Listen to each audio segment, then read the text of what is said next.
नमस्कार. मंदार सुमंगल या चॅनलमध्ये आपल्या सर्वांचं स्वागत आहे. महाराष्ट्रामधील वारकरी संप्रदायामध्ये एकादशीच्या व्रताला, उपवासाला फार मोठं महत्त्व दिलेलं आहे. हरी उपासनेला सर्वोच्च स्थान दिलेलं आहे. संतांनी आपल्या अभंगामधून केवळ उपाशी राहणं म्हणजे एकादशी नसून मनाची आणि बुद्धीची शुद्धता हीच खरी एकादशी आहे असं स्पष्ट आपल्याला सांगितलेलं आहे. आणि अत्यंत सुंदर शब्दामध्ये हे पटवून दिलेलं आहे की केवळ अन्नाचा त्याग करून एकादशी होत नाही, तर मन पण शुद्ध व्हायला पाहिजे आणि बुद्धी पण शुद्ध व्हायला पाहिजे. एकादशीचं महात्म्य सांगणारे अनेक संतांचे अनेक अभंग आहेत. जगद्गुरु संत तुकाराम महाराज यांनी एकादशी करणाऱ्या भाविकांचा महात्म्य सांगताना असं म्हटलेलं आहे की अशा व्रत करणाऱ्या मानवांना खुद्द भगवान विष्णू सुद्धा वंदन करतात असं तुकाराम महाराज म्हणतात. एकादशी व्रताचे जे करीती जन, त्यांचे नारायण पायवंदी. काय सांगू त्यासी जोडले महापुण्य, ज्यांचे नामस्मरण अहोरात्र. तुका म्हणे त्यांचे पूर्वज उद्धरती, वैकुंठासी जाती देवरूप. सरळ अर्थ असा झाला या अभंगाचा की जी लोक, जे भक्त एकादशीचं व्रत करतात आणि ते सुद्धा व्रत मनोभावे करतात, त्यांचे पाय स्वतः नारायण वंदन करतात. अहोरात्र देवाचं नाव घेणाऱ्यांना किती मोठं पुण्य मिळतं हे आपल्याला शब्दात सांगताच येणार नाही. म्हणून तुकाराम महाराज म्हणतात की अशा भाविकांचे पूर्वजही म्हणजे पितरही नरकातून मुक्त होऊन वैकुंठाला जातात. म्हणजे आपण जर का एकादशी केली, भगवंताचं नाव घेतलं, हे व्रत केलं, तर आपल्यालाच पुण्य आहे असं नाही, तर आपल्या गेलेल्या पितरांना सुद्धा त्याचं पुण्य आहे. म्हणून कित्येक आपल्या पितरांना मोक्ष मिळालेला नाही, नरकात ते खितपत पडलेले आहेत, उत्तम गती प्राप्त झालेली नाहीये. तर आपण या जन्मामध्ये जर का एकादशीचं व्रत करू लागलो तर त्याचं फल अंशतः त्या पितरांना सुद्धा प्राप्त होतं आणि पितरही सद्गतीला जातात. हे कोणी दुसरं म्हणत नाही, तर तुकाराम महाराजच आपल्याला या अभंगामध्ये सांगतायत की त्याचं फल तुम्हाला पितरांना प्राप्त होईल आणि पितरांनाही सद्गती मिळेल. या एकादशीच्या बाबतीत संत चोखामेळा असं म्हणतात की एकादशीचा उपवास तुम्ही कसा कराल आणि विठ्ठलाची सेवा तुम्ही कशी कराल, म्हणजेच विष्णूंची, कृष्णांची सेवा तुम्ही कशी कराल, याचं एक सुंदर वर्णन चोखामेळांनी एका अभंगामध्ये करून ठेवलेलं आहे. चोखामेळा असं म्हणतात,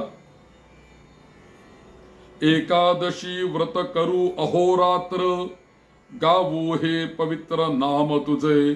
तुझे नाम घेता सर्व पाप जाये, चित्त शुद्ध होये विठ्ठला रे.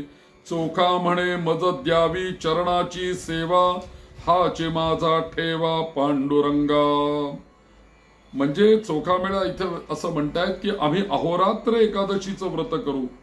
हे एकादशीचं जे काही व्रत आहे हे केवळ दिवसाचं नाहीये. अहोरात्र म्हणजे अह म्हणजे दिवस आणि रात्र म्हणजे संपूर्ण दिवस तर व्रत आहेच, आणि सूर्य मावळल्यानंतर रात्री सुद्धा हे व्रत चालू राहतं. दुसऱ्या दिवशीच्या सूर्योदयानंतर हे व्रत संपतं. म्हणून इथे शब्द वापरला अहोरात्र. काही काही लोकांचा असा गैरसमज होतो की कधी कधी असं होतं की सकाळी सुरू झालेली एकादशी रात्री संपते आणि मग लोक आपलं व्रतही संपवतात असं करतात, पण ते चुकीचं आहे. एकादशीचं व्रत हे अहोरात्र केलं पाहिजे, म्हणजे दिवसही आणि रात्री पण हे व्रत केलं पाहिजे. म्हणून इथे चोखामेळा म्हणतात अहोरात्र असं व्रत करू. आणि काय करू या व्रतामध्ये, विठ्ठला तुझे पवित्र नाम गाऊ. म्हणजे आम्ही फक्त देवा तुझं नाव या काळामध्ये आम्ही गात राहू. कारण का की तुझं नाव घेतल्याने सर्व पापांचा नाश होतो रे.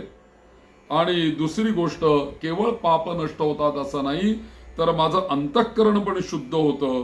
आणि चोखामेळा म्हणून म्हणतात की हे पांडुरंगा, फक्त एक कर की मला फक्त तुझ्या चरणांचीच सेवा दे, आणि हाच माझा खरा ठेवा आहे, असं ह्या चोखामेळा एकादशी बद्दल सांगतात. असं अनेक संतांनी सांगितलेलं आहे. संत गोरा कुंभार सुद्धा आपल्याला समजावून सांगतात की उपवासाचा खरा अर्थ काय आहे. संत गोरा कुंभार स्पष्टपणे असं म्हणतात की अरे वेड्यांनो, केवळ अन्नाचा त्याग करणं म्हणजे उपवास नाहीये, तर खऱ्या अर्थाने वासनांचा त्याग करणं, विकारांचा त्याग करणं म्हणजे खरा उपवास आहे. जर का अन्नाचा त्याग केला परंतु वासना तशाच राहिल्या, विकार तसेच राहिले, तर खऱ्या अर्थाने आपला उपवास होणार नाहीये. म्हणून इथे संत म्हणतात गोरा कुंभार की खऱ्या अर्थाने विकारांचा आणि वासनांचा त्याग करणं हाच उपवास आहे. आणि गोरा कुंभारांनी आपल्या अभंगामध्ये स्पष्ट सांगितलंय की एकादशी उपवास करीती जे जन, त्यांचे नारायण साह्य करी. जे कोणी मानव एकादशीचा उपवास करतात त्यांना नारायण विष्णू स्वतः साह्यभूत होतात. अन्नाचा जो त्याग करी अहोरात्र, परी अंतःकरण शुद्ध नाही. काम क्रोध मद मत्सर न सांडी, त्याची ती देशधडी होय व्रता. गोरा म्हणे नाम विठ्ठलाचे घ्यावे, मनात आठवावे पंढरीनाथा. जे लोक एकादशीला उपवास करतात त्यांना देव नेहमी सहाय्य करतो.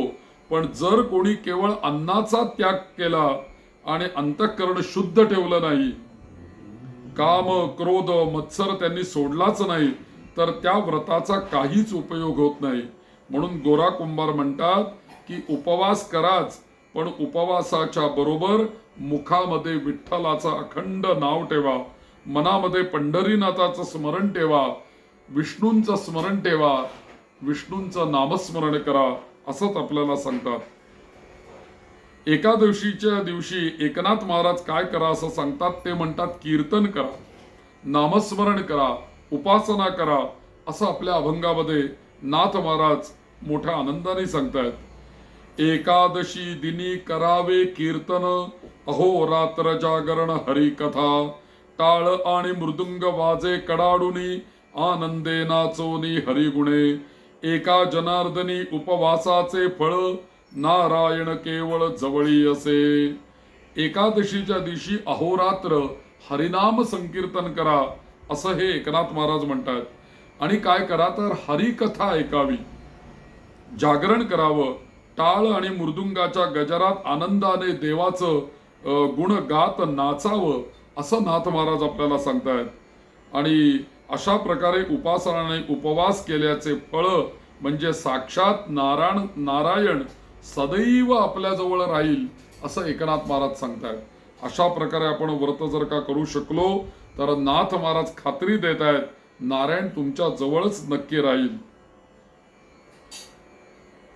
निवृत्ती महाराज, निवृत्तीनाथ असं म्हणतायत, ज्ञानेश्वरांचे मोठे बंधू आणि गुरु निवृत्तीनाथ यांनी पंढरीनाथाच्या एकादशीचं आणि विठ्ठल दर्शनाचं महात्म्य सांगितलेलं आहे. ते म्हणतात एकादशी पंढरीची हरीची माऊली, वैकुंठ पावली घरा घेऊन. चला जाऊ पंढरीसी देखू विठ्ठल पाय, सुख अति होय अंतःकरणी. निवृत्ती म्हणे एकादशी व्रत जे करीती, ते हरिरूप होती कळी काळासी न भीती. म्हणजे निवृत्ती महाराज असं म्हणतायत की एकादशी ही साक्षात हरीची माऊली आहे, जी वैकुंठाचे सुख घरात आणून देते. आणि पंढरीला जाऊन विठ्ठलाच्या चरणांचं दर्शन घेतल्याने अंतःकरणात असीम सुख मिळतं. निवृत्ती महाराज म्हणतात जे एकादशीचे व्रत करतात ते स्वतः हरिरूप होऊन जातात, देव समान होतात आणि त्यांना मृत्यूची किंवा काळाची कदापि भीती राहत नाही. म्हणून या वैष्णव संप्रदायामध्ये, वारकरी संप्रदायामध्ये एकादशीला व्रतांचा राजा मानलं गेलेलं आहे. आणि वैष्णवांसाठी, विष्णू भक्तांसाठी, विठ्ठल भक्तांसाठी एकादशी व्रत म्हणजे जीवाभावाचा सण. संत तुकाराम महाराज, संत ज्ञानेश्वर महाराज आणि इतर सर्व संतांनी या एकादशीचं महत्व आपल्याला सांगितलेलं आहे. या एकादशीवर सुंदर अभंग रचलेले आहेत, पद रचलेली आहेत. तर तुकाराम महाराज असं म्हणतात एका अभंगामध्ये, एकादशी व्रते जे करीती जन, त्यांचे नारायण पाय धरी. अशा अनेक संतांनी आपल्याला या एकादशीचं महत्त्व सांगितलेलं आहे. या एकादशीच्या दिवशी जर का आपण एकदा जरी हरी नावाचा उच्चार केला तर त्याचं फल काय मिळतं हे ज्ञानेश्वर माऊली आपल्याला सांगतात. एक वेळ हरी उच्चारिता वाणी एकादशी दिनी जागताती, त्यांचे पुण्य काय सांगू मी अपार, हरी नाम उच्चार करिताती. एकादशी व्रत करीती जे जन, तयांचे दर्शन पुण्य वाटे. एकादशीच्या दिवशी जे लोक जागे राहून मुखाने हरीचं नाव घेतात त्यांच्या पुण्याची गणनाच होऊ शकत नाही. अशा एकादशी करणाऱ्या लोकांचे नुसते दर्शन घेणे पुण्याचं लक्षण आहे असं माऊली ज्ञानेश्वर आपल्याला म्हणतात. आणि म्हणून या चोखामेळा असू देत, माऊली ज्ञानेश्वर असू देत, तुकाराम महाराज असू देत, या सगळ्यांनी एकादशीचं महत्त्व सांगितलेलं आहे. आणि या एकादशीच्याच व्रताबद्दल भागवतामध्ये असं सांगितलेलं आहे की कशी करावी एकादशी. एकादश्यां निराहारम समभ्यर्च जनार्दनम, द्वादश्यां पारणं कुर्यात महापातकनाशनम. एकादशीच्या दिवशी निराहार उपवास राहून भगवान जनार्दनांची विष्णूंची पूजा करावी आणि द्वादशीला पारण करावं, व्रत सोडावं.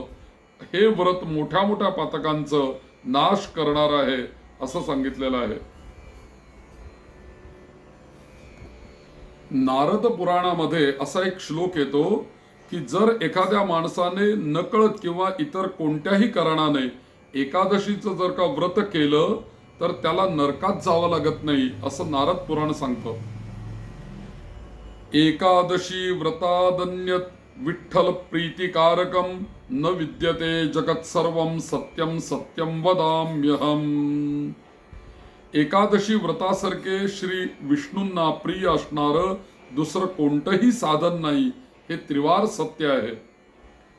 न ददाती यथा तुष्टिं जनार्दनस्य चाध्वरैः, यथा चाप्येक शीर्षेण तिथिना कुरुनंदन. म्हणजे हे कुरुनंदन, मोठे मोठे यज्ञ करूनही भगवान जनार्दन जितके प्रसन्न होत नाहीत जितके एकादशीच्या एका दिवसाच्या उपवासाने आणि भक्तीने प्रसन्न होतात. म्हणून एकादशीला फार मोठं महत्व आहे. स्कंद पुराणामध्ये तर असं सांगितलेलं आहे की एकादशीच्या दिवशी अन्न न खाण्याचं वैज्ञानिक आणि आध्यात्मिक कारण त्यांनी सांगितलेलं आहे की या दिवशी सर्व पाप ही अन्नाचा आश्रय घेतात. श्लोक असा येतो, यानि कानिच पापानि ब्रह्महत्या समानिच अन्नम आश्रित्य तिष्ठन्ति संप्राप्ते हरिवासरे. ब्रह्महत्येसारखी जी काही भयानक पाप आहेत ती सर्व हरिवासराच्या म्हणजेच एकादशीच्या दिवशी अन्नामध्ये येऊन राहतात. त्यामुळे त्या दिवशी अन्न ग्रहण करू नये, जेणेकरून ती पापे आपल्या शरीरामध्ये प्रवेश करणार नाहीत, प्रवेश करू शकणार नाहीत. म्हणून पुराणामध्ये एकादशीला हरिवासर भगवंताचा दिवस म्हटलेला आहे. या दिवशी इंद्रियांच्या वरती संयम ठेवून अन्नाचा त्याग करून केवळ भगवंताचं चिंतन करावं असा सर्व पुराणांचा आणि संतांचा उपदेश आहे. म्हणून या एकादशीबद्दल अनेक गोष्टी सांगण्यासारख्या आहेत की या एकादशीची उत्पत्ती कशी झाली. पद्मपुराणामध्ये एकादशीच्या उत्पत्तीची एक सुंदर कथा आहे. ती आपण याच्या पुढच्या व्हिडिओमध्ये आपण पाहूया. जरूर असेच जोडलेले रहा.